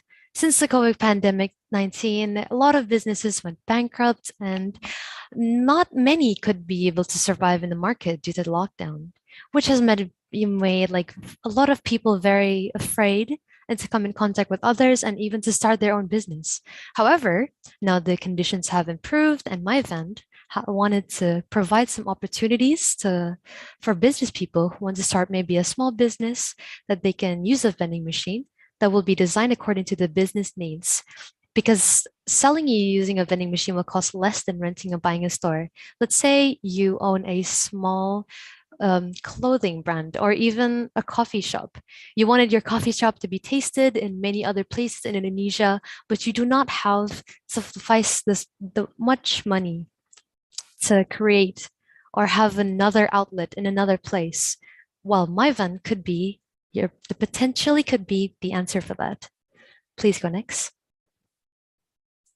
This is my van small logo that we have, and this is why should we use a vending machine in the first place? Maybe I should explain it first. The first one is there comes very easy payment system with vending machines. As we know, usually they would provide cash, And sometimes they have cashless payment, systems such as NFC, payments, and QR codes. Second, with using vending machines, we are ready to serve the customer for 24 hours because it's self-service and does not require any supervision. Therefore, it can operate for 24 hours. Next, we have the cloud vending management system. We can monitor and control your business and you can check it on your own. And such as making product arrangements, prices, online promotions to the vending machine system. We even created our own website. And next, we have an automatic financial bookkeeping. The sales data will be exported automatically to the accounting system through the portal admin website, so you don't even have to worry about recording your business one by paper anymore. Next, we have minimum space and very easy to move. The vending machine model saves space about 1 square meter, and it's very easily to put anywhere you want. Next one, we have technical support. Error system notifications will be handled quickly by the technicians who are experts from the company. So if there's just even one problem in the vending machine that you can even see, or us, we could also see, we could see, oh, maybe that there's a vending machine somewhere in Jakarta that's having a problem. We can immediately send a technician there.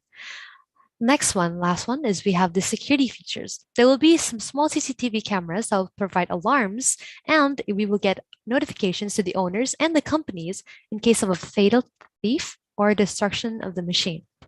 Next, analysis.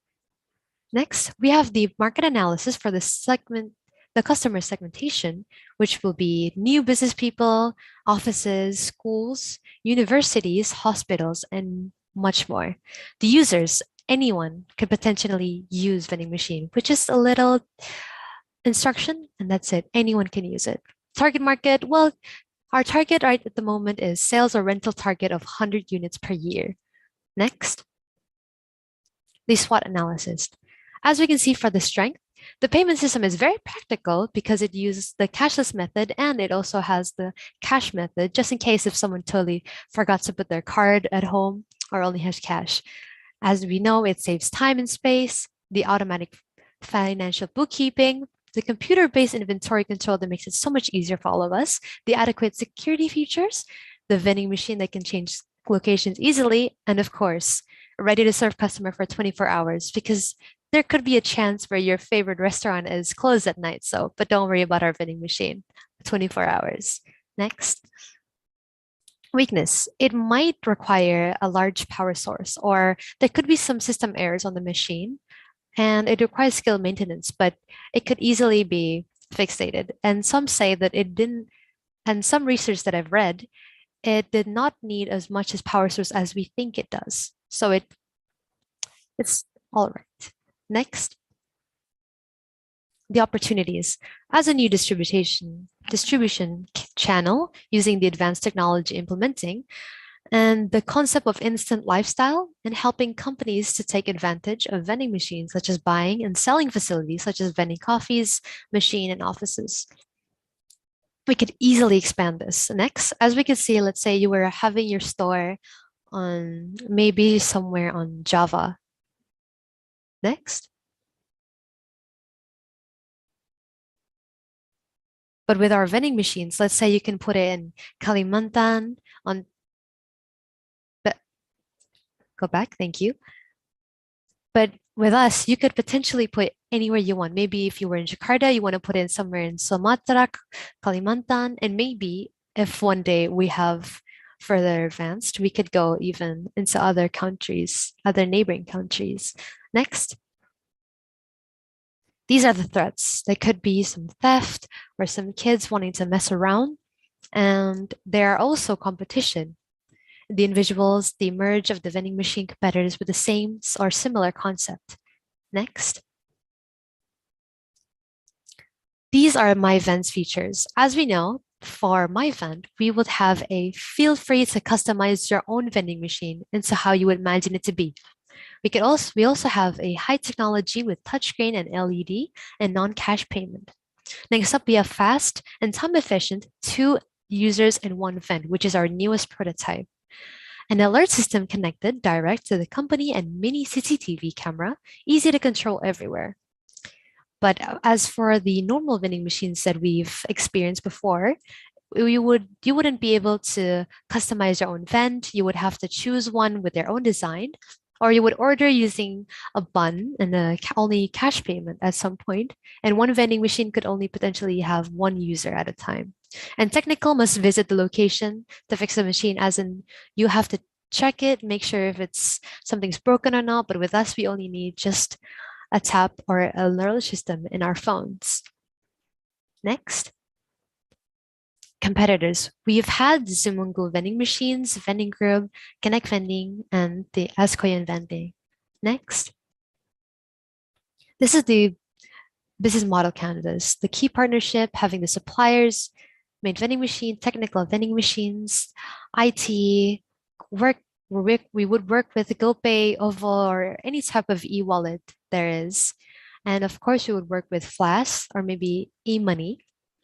As for the key activities, we would promote vending machines throughout social media, Instagram, Facebook, Twitter, TikTok, and any much more platforms. We could also modify the vending machine as we want our business to be. And we have key resources as the technician, the IT technician, and the items that we need for the vending machine. The value proposition, my events would create a product that is the same quality with more innovative technologies. We have, as we here, we also have the customer relationships, the customer segments, the channels of which social medias that we might use, our revenue streams, and our cost structure. Next. This is our marketing strategy. Mostly for our social media promotion, we would have the Instagram, Facebook, Twitter, and TikTok, as I would say.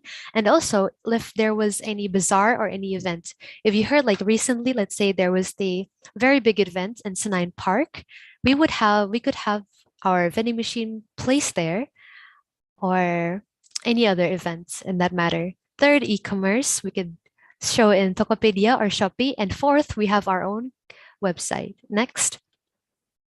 This is my event's personal website that we have chosen. And here we could have designed our own vending machine. You could choose your size, you could choose your color, and of course you would have a special request. Like let's say you wanted to sell your own type of milk. Let's say you can make your vending machine to look just like a carton of milk. Who knows, your imagination can go wilder than anyone has ever thought. And we also show the custom designs that we've created before. So if you do not really want to create your own, you could just choose whichever that is already there. And of course, you can rent your vending machine, which is the newest feature that we have. Next. This is the 2-in-1 user vending machine prototype that I have said earlier. The display of the real product will still be in the vending machine, but on the sides, the right and left side, there will be a touchscreen LED that will show all of the items that are there. And if it's already sold out, then it's gonna be dark. You can see the light, let's say, and there's the QR payment, the cash payment, and even the flash or e-money payment. And on top of that, we would have our mini CCTV cameras on top to ensure the safety of your vending. And as for the hello in the very middle, you could see that we would have a sign that if you were to rent our vending machine, you could change out the sign into the name of your company, let's say My Milk or anything you want to be for your promotion. And for our advertisements, since it's a touchscreen LED, we could change it into an advertisement that you would like for your own business. Next. This is the price range of our vending machine. A single machine could be up to 40 million rupiah. The double vending machine would be to 75 million rupiah. And the custom would go the range from 40 to 75, depending on how do you want it to be, the size, and much more.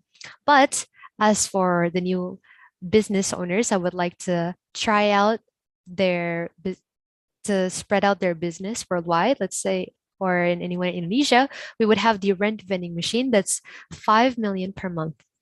Next. And cost and profit, we would have the manufacturing cost that could be about 60 million rupiah. And the profit from selling and renting the product for selling, let's say 10 million to 15 million, and the renting 4.5 million. Next, for the capital. We would have investors, personal capital, and making a loan from a bank. Next, we would have our income, which is from the vending, as I said, the money earned from vending itself, the rental cost, and the selling. Next, thank you so much for listening. If you would have any further questions, please do let me know. Okay, as the business idea presentation by Group 4 ends, we shall begin our question and answer sessions. For the honored educators, please welcome and you may open your microphone. Yes, let me start again the questions. First of all, congratulations for the presentations. The last one will be always the most difficult one, presentations, but you did it very good. Talking about vending machines, actually, I love vending machines a lot. During my study in my master in Taiwan, vending machine is everywhere, just like Japan. When I come back to Taiwan, when coming to Indonesia, I'm also thinking about that idea. However, I'm thinking who will buy vending machine basically? Who will go to vending machine?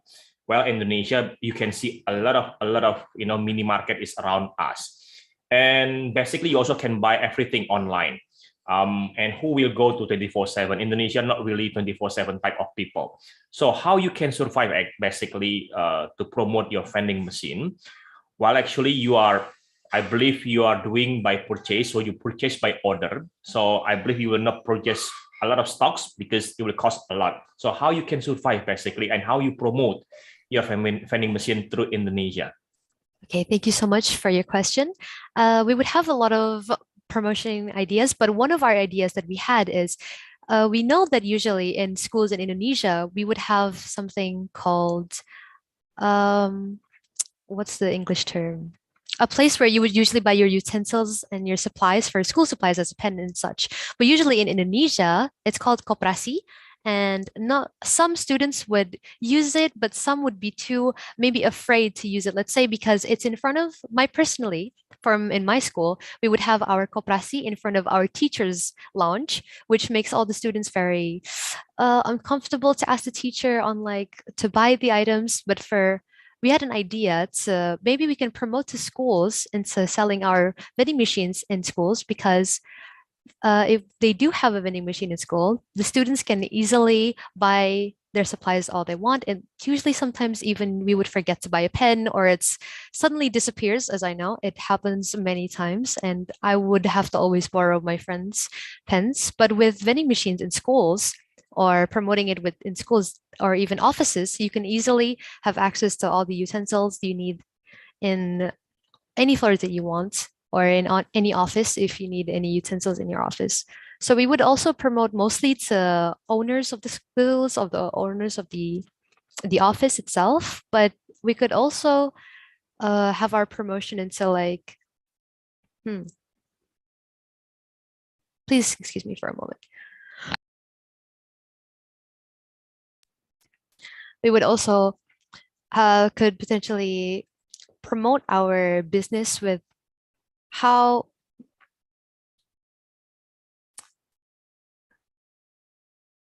hold on for a moment.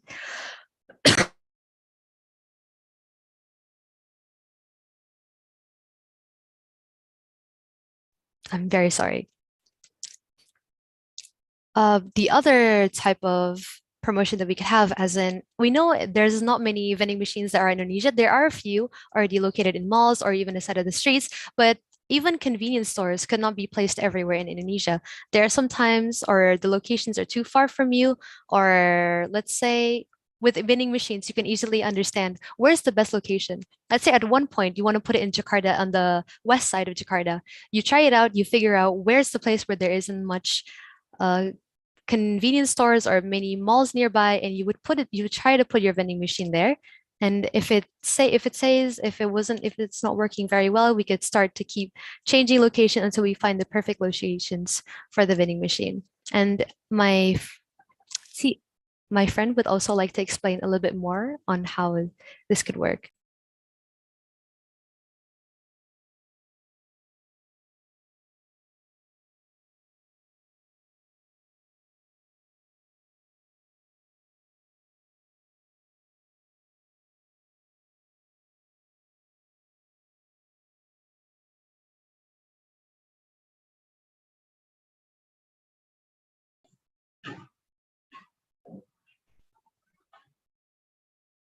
I take over on another question, and I congratulate you, Zakiana, because you are left alone on the end of the presentation, and it's not easy. And you keep your smile and your tone, and congratulations for this. So me more on the point, I kind of agree. The competition is quite big now online, on the telephone, quick delivery, Gojek, whatever, and the competition is huge. How do you think that you will because the main point and the main selling point of your machine is the personalization, and the funky presentation, the way it present, creating it as a unique product inside the school, inside the shop, inside the office. Now, personalization design, it costs. So how do you think you will manage this overcost to be facing the rest of the competition? And on the second side, because it's linked, how you will manage on your financial to cover all the maintenance, the safety, because you put in place and you promise safety to the customer, all the promotion, because I saw the creating of the machine, the 60 million for the creation, but I don't see now the maintenance behind in terms of cost. Thank you so much for your question. Please wait for a moment.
Nicholas and Theo, you may help answer me on this.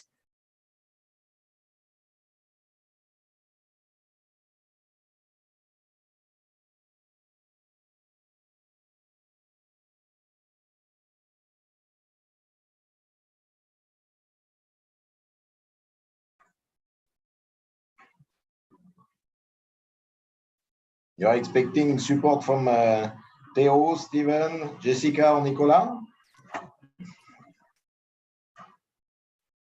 At the current moment, my co-presenter, which is Jessica, is currently taking care of something. So it's a bit difficult, but the ideas that they were trying to help me with Nicholas, they were explaining how the cost is quite huge, and we know for that. That's why we prefer to, as we know that the cost of making such things could be very hard, and for that we would make the company, as in, if you order it, then we would create it. We would need to wait until a customer was ready to order, and then further payment would be done a bit faster than how it usually is. As how would I explain this? When a customer orders the item, the the manufacturer will take its time to create it, but we will only do it once we've had the payment from them. And before that, we will already have the loans from the banks that we have and investors, and to create and to find more income for this company, we would have a lot of advertisements that could come from the vending machine itself, as even we could use our own website for the advertisements, as in, or as well as I said before, for the LCD to have advertisements to help out with the income that we would need to proceed into the manufacturing. Would Nicholas and Theo like to add anything else? For the maintenance, we can use a technician to fix or checking our machine like every week or month. So our cost will be used for a technician and cost from energy by the electric maybe.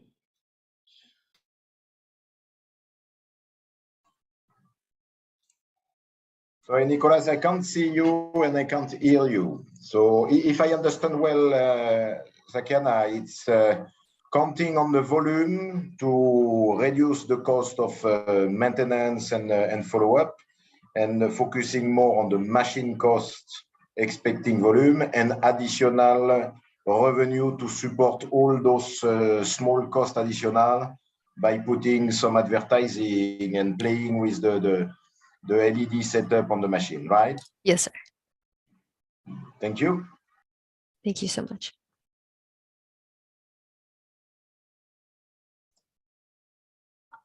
Should we have one final question? But I think time's up already.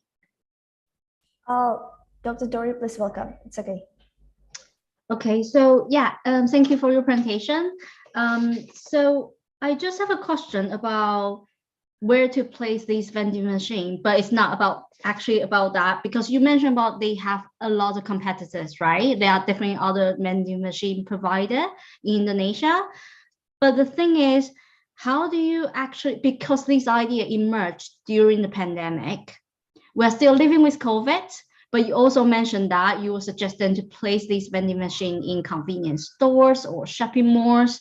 But then how can you deal with the competition with them during that COVID time? That is very true. Thank you for your question, Miss. And in my own opinion, for our vending machines, it is not just located inside of malls or offices. It could also be even located in the streets somewhere, but we would have our own personal person to guard that place. And yes, it is very hard to compete, but let's say if you were in an F&B company and you would like to sell your foods, you wouldn't be able to sell it all the way to, let's say, from Java to Papua. Well, you could, but then the food would already be, it has maybe expired. Well, with vending machines, let's say we would have the items they take all the items and immediately put in the vending machine the same day. They would put it there, and it is quite different from a normal Shopee or Tokopedia type of F&B. As in, like, if you think about Gojek, how you can immediately send your food, it would be slightly similar. We take a bulk of the food that they have, and we would just go immediately to the vending machine that would be put there. And we would probably have a courier that would occasionally, after a month or so, to keep going back to the person back and forth, which is quite difficult, but it's one of the hardships that we have to go through. And as for the ones inside the mall, usually, yes, maybe it is very hard. So when you put a vending machine inside the mall, but it depends on also what you put in the vending machine itself. Maybe our vending machine could already attract people from how it looks, and the appearance itself is going to matter so much to attract more customers. And even myself, even when I'm in a mall, and if you could imagine yourself in a mall, you would still see some vending machines, and there would still be a lot of people attracted to it. It's not just because, oh my gosh, a vending machine in the mall, it looks so cool. personally for me, or even some kids that I know, the moment they see something cool like that, they would be like, oh my God, is that a vending machine? I would like to try it out. They would just have fun to buy it. And even if you could buy a water in a convenience store, some people, I think mentally would prefer to go in a vending machine just because of how interesting it looks. Well, that is on my own personal opinion, I would say. Thank you very much. Thank you so much, Miss.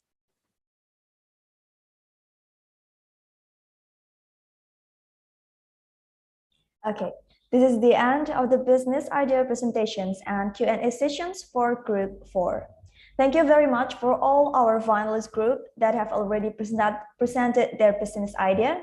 And to all our honored educators, thank you very much as well that have already given such valuable insights and advice to all our finalists. Before we go to our next segment, Dr. Anton Wardaya, as the CEO of Wardaya College, is already here with us today. Good afternoon, Dr. Anton. Time and place is presented to you to express a word or two.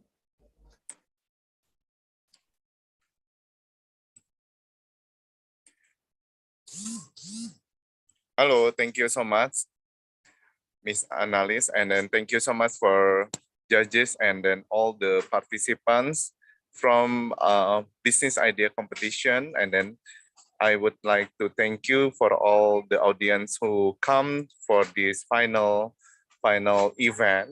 Thank you for judges that who spend their time to Dr. Dori and Mr. Henki and Mr. Silvan, Dr. Dori from Southampton University, and Mr. Henki from on campus, and also Mr. Silvan from Pullman Hotel Central Park, Jakarta. And after this, we will release the result from the participant who are already presentation their idea business, and then we will give the result after this. And then also after this, we will open the Wardaya Education International Expo. Okay, thank you so much, Miss Analyst and all judges and audience. Thank you very much for Dr. Anton for the greetings. Okay, with the end of our both fourth and the last finalist group from this business idea presentation and Q&A sessions.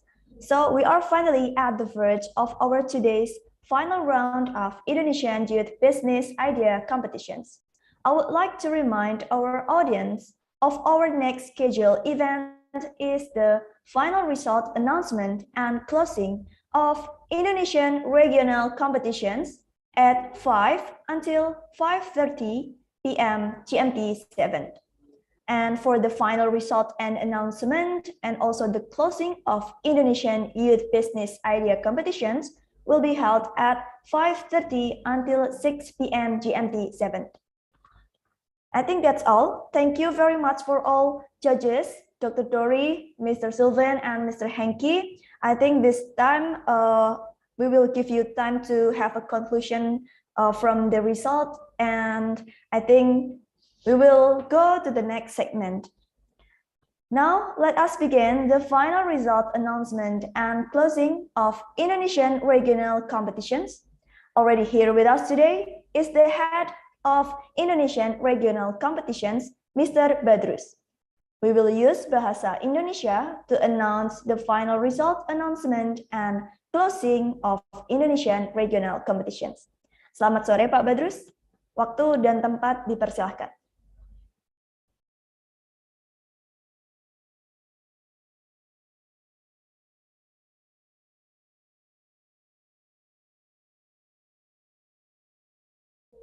For addition, for the honored educators, Dr. Dori, Mr. Sylvan, and Mr. Henki, you all may leave the Zoom. Thank you very much.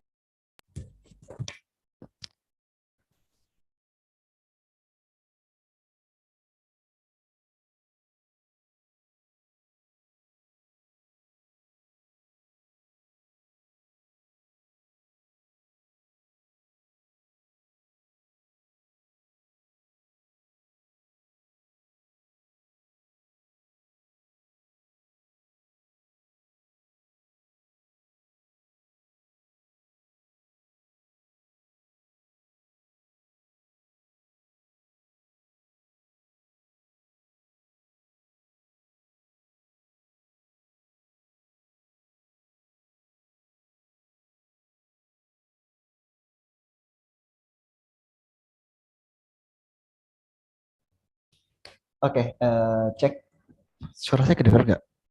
Ada ya?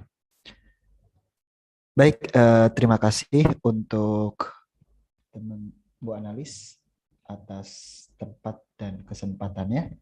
Oke, seperti yang disampaikan barusan,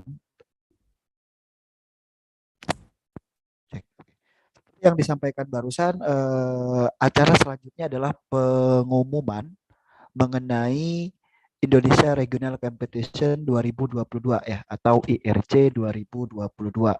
Nanti setelah pengumuman ini, panitia juga lagi mengumpulkan nilai-nilai yang barusan untuk ide bisnis. Jadi urutannya adalah kita pengumuman IRC ya, IRC 2022 sambil menunggu teman-teman panitia yang lain untuk mengumpulkan nilai dari juri-juri ide bisnis. Nanti teman-teman yang ide bisnis jangan left dulu ya. Jadi bisa lihat hasil IRC 2022 dan nanti dilanjutkan pengumuman ide bisnis kayak gitu ya. Oke. Untuk pemenang ya, untuk para pemenang IRC 2022 ya. Jadi sambil menunggu, saya sambil buka slide bentar.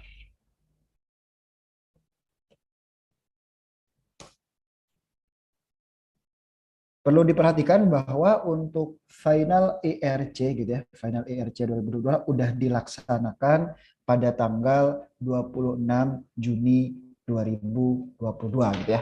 Dengan total peserta final itu diikuti sekitar 109 peserta. Dari total peserta pertama yang bermulai kalau kita lihat kembali dari awal, total peserta IRC 2022 itu diikuti oleh 545 peserta pada tahap awal dan dilanjutkan tahap kedua atau tahap final sejumlah 109 peserta. Dari total peserta yang ada, itu bakal kita ambil ya seperti yang disampaikan di awal bahwa terdapat 3 juara di tiap bidang atau di tiap mata pelajaran yang dilombakan kayak gitu. Di antaranya lomba yang dilombakan, mata pelajaran yang dilombakan adalah matematika, fisika, kimia, dan biologi. Ini PPT-nya belum kebuka ya. Oke. Sambil nunggu PPT-nya kebuka, untuk matematika, untuk mata pelajaran matematika gitu ya, untuk pelajaran matematika di regional barat itu terdapat 3 juara gitu ya. Jadi juara 1, juara 2, dan juara 3. Begitupun mata pelajaran kimia, mata pelajaran fisika, dan mata pelajaran biologi. Semuanya ada 3 orang, berarti 3 kali 2 ada 12 juara gitu ya, atau ada 12 pemenang dari regional barat. Dan dari situ juga kami ambil wanita atau perempuan terbaik ya, perempuan terbaik selama mengikuti lomba IRC ini. Untuk regional tengah dan timur, untuk regional tengah dan timur, ini penilaiannya atau nilai akhirnya itu cukup banyak, bisa dibilang cukup banyak rendah, artinya standar dari bawah rata-rata, sehingga dan pengikutnya atau peserta yang berhasil atau mengumpulkan gitu ya, mengumpulkan kepada panitia dan memperoleh nilai itu hanya beberapa gitu kan. Jadi banyak, bisa dibilang banyak yang mengumpulkan tapi nilainya itu atau cara menjawabnya tidak sesuai kriteria yang diberikan oleh panitia. Sehingga untuk wilayah tengah dan timur itu untuk pelajaran matematika hanya 2 orang pemenang. Kayak gitu. Sedangkan untuk pelajaran fisika, biologi, dan kimia itu masing-masing 1 orang kayak gitu. Jadi kalau kita totalkan, total semua pemenang IRC 2022 ada 12 orang atau 12 peserta dari Barat dan ada 5 peserta, berarti ya, matematika 2, kemudian fisika 1, kemudian kimia 1, biologi 1. Berarti ada 5 peserta dari regional timur gitu. Nah, sekarang siapakah pemenang Indonesia Regional Competition 2022 ini? Ya, jadi kami sampaikan untuk para peserta yang mungkin tidak ada daftar namanya di pemenang Indonesia Regional Competition 2022, jangan berkecil hati ya, tetap semangat, tetap belajar yang lebih giat lagi, karena masih banyak mungkin lomba-lomba di luar sana yang bisa kita ikuti lagi ya. Semangat. Untuk para pemenang pun jangan tidak boleh sombong, tetap bersyukur atas apa yang diraih gitu ya. Kemudian informasi mengenai sertifikat selama lomba ini, ataupun yang ada yang nge-DM kira-kira dapat enggak bank soal Indonesia Regional Competition dan semuanya, itu kita lanjutkan atau kita sampaikan nanti di grup Telegram gitu ya, di grup Telegram. Sedangkan para pemenang atau daftar nama yang bakal ada atau muncul di pengumuman hari ini nanti oleh panitia bakal dikonfirmasi atau bakal kita hubungi lagi untuk mekanisme hadiah yang bakal diperoleh. Terima kasih banyak atas kesempatannya. Saya bakal tampilkan ya siapa-siapa aja pemenang IRC 2022. Thank you.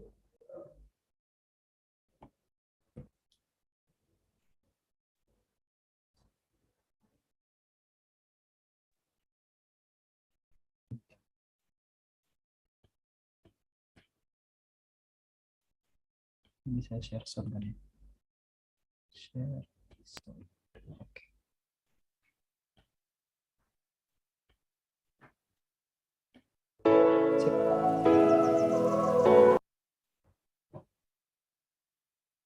Oh, nyangkut video.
Oke, terima kasih semuanya telah menunggu, khususnya untuk yang teman-teman yang mengikuti ide bisnis gitu ya. Alhamdulillah kita sudah hitung penilaian dari para juri. Jadi selanjutnya bakal pengumuman untuk acara ide bisnis. Para panelis dipersilahkan. Saya izin untuk undur diri. Terima kasih.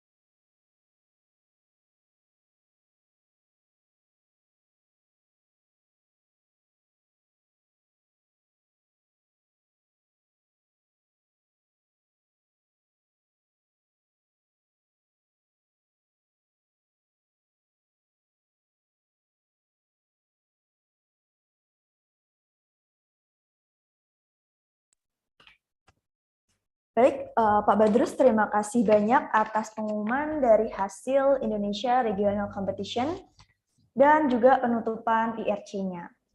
With the end of the final result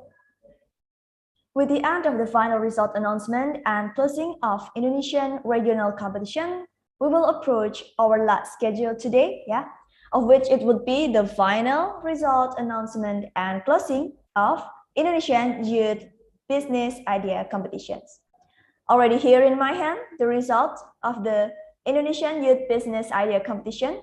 I will now read them in order.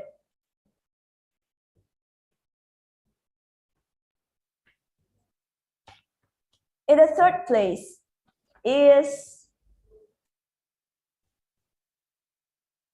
Group 24 or Team 24, Richard Nathaniel Effendi Kurniawan. Congratulations. Thank you. And okay, and in the second place is